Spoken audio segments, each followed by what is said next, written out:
میرے گھر والے میری شادی کرنا چاہتے تھے. مجھے اس چیز سے کوئی خاص مطلب نہ تھا.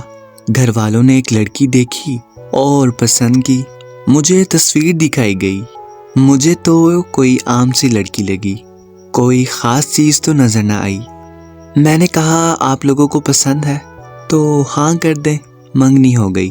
میں نے نہ تو کبھی کال کی نہ تو کبھی ان کے گھر گیا. مجھے ان سب چیزوں کی کوئی فکر ہی نہ تھی. میں اپنی زندگی میں خوش تھا. اچھا کما لیتا تھا, اچھا کام تھا, اوپر فلیٹ تھا, باہر سے کھانا کھاتا اور سو جاتا. پورا دن نیچے کام پر گزارتا تھا. دل کیا تو گھر بھی چلے جاتے تھے ہم. آہستہ آہستہ شادی کا دن آ گیا. میں نے گھر کہا بس نکاح کرو اور کوئی رسم وغیرہ رہنے دو. مجھے بس یہی تھا, ایک لڑکی کی ذمہ داری اٹھانی ہے, بس کھانے پینے اور وہ جو ضرورت کی چیزیں مانگے وہ پوری کرنی ہے بس. مطلب شادی نہ بھی ہوتی تب بھی اپنا گزارا ہو رہا تھا. شادی ہو بھی جائے تو فرق تو آنا نہیں تھا. شادی ہوئی اور لڑکی کو گھر لے آئے. باقی جو وہ رسم وغیرہ ہوتی ہے یہ تو سب گھر والوں کی ہوتی ہے. رخصتی وغیرہ کے بعد میں گھر آ گیا. خیر میں نے کہیں پڑھا تھا شادی کے 2 نفل ادا کرنے ہوتے ہیں. میں نے وہ بھی ادا کر لیے اور اسی بہانے عشاء کی نماز بھی پڑھ لی. ویسے کبھی دل میں آیا تو نماز پڑھ لی, نہیں تو نہ صحیح, اور میں سو گیا جو میری روٹین تھی. مجھے نیند آئی اور میں سو گیا. نہ تو مجھے خوشی تھی اور نہ ہی کوئی غم. شادی کے اگلے دن میں اٹھا اور کام پر آ گیا. 2 دن ایسے ہی گزر گئے. بات چیت ہوئی, بس اتنی جتنا اس نے پوچھا جواب دے دیا, اس سے زیادہ کچھ نہیں. اس نے پوچھا کیا آپ شادی سے خوش نہیں؟ میں نے کہا مجھے دکھ بھی نہیں. میں لوگوں میں ایڈجسٹ ہونے میں ٹائم لیتا ہوں.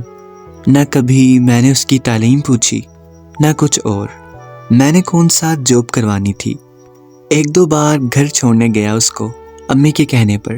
نہ میں نے اسے پردے کو کہا نہ ہی حجاب کا. اس کو جو اچھا لگے کر لے. مطلب کہ اپنا عمل دخل کچھ نہ تھا. سوچنے پر تو وہ بھی مجبور تھی. بندہ ہے کیا چیز ہے. میں سویا ہوا تھا, میرے پیر کا انگوٹھا اس نے پکڑا اور کہا اٹھیں نماز پڑھ لیں. میں نے ارد گرد دیکھا. خیر میں نے اس کی کچھ کہا نہیں.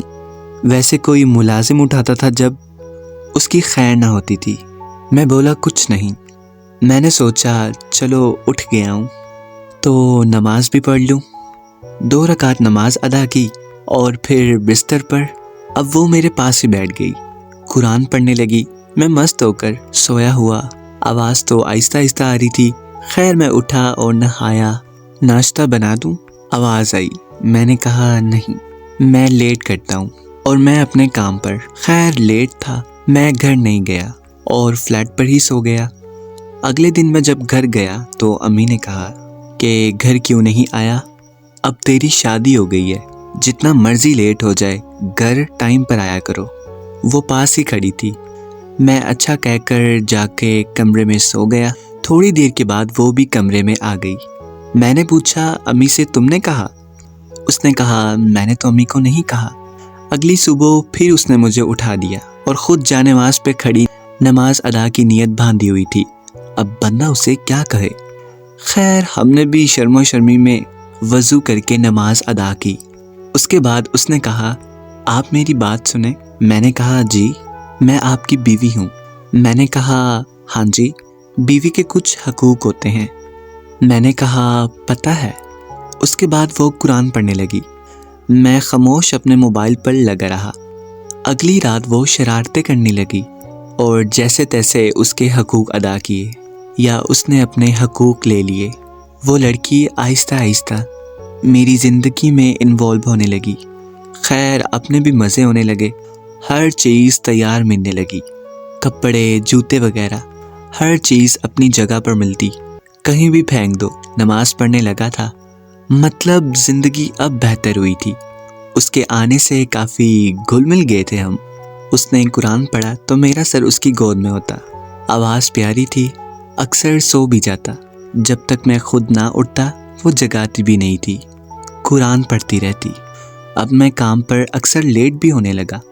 اس کی گود میں سر رکھ کر سونے کا مزہ ہی الگ تھا. ایک بات اور، گھر سے کام پر جاتے وقت میں نے ایسے ہی اسے آواز دی اور اس کا ماتھا چوم لیا۔ شام کو گھر آیا تو رنگ روپ ہی بدلا ہوا۔ اتنا خوش بندہ میں نے دیکھا ہی نہیں۔ میں نے سوچا یہ تو کام ہی بہت سستا ہے، اب ہر روز ماتھا چوم کر جاتا۔ وہ کہیں بھی مصروف ہو گھر کے کاموں میں، اس نے کوئی نہ کوئی بہانہ کر کر کمرے میں آنا تاکہ میں اس کا ماتھا چوم سکوں۔ نرم لہجہ، کمال کی گفتگو، کمال کی محبت، پسند کے کھانے، سکون کی نیند، زندگی مکمل ہو گئی۔ زندگی میں کیسے لوگ خاموشی سے شامل ہوتے ہیں اور آپ پر حکمرانی کرنے لگتے ہیں۔ کیا جرأت ہماری کہ ہم انہیں انکار کر سکیں۔ کئی بار تو دل نکال کر دینے کو بھی دل کیا۔ خاموش محبت بہت پیاری ہوتی ہے۔ محبت الفاظوں کی نہیں، احساس کی ہوتی ہے۔ محبت کا تعلق عزت سے ہے۔ عورت کو احساس دو تم میری ہو، وہ روح تک دے دیتی ہے، اس پر بھی آپ کا حق ہوتا ہے۔ تو دوستو، کیسی لگی آپ کو یہ کہانی؟ کامنٹس میں اپنا فیڈ بیک لازمی بتائیے گا۔ اگر آپ کو یہ کہانی اچھی لگی ہو تو لائک کر دیں، چینل کو سبسکرائب کر دیں۔ میں آپ سے ملتا ہوں ایک نئی کہانی کے ساتھ، تب تک کے لیے اپنا رکھیں خیال۔ اللہ حافظ۔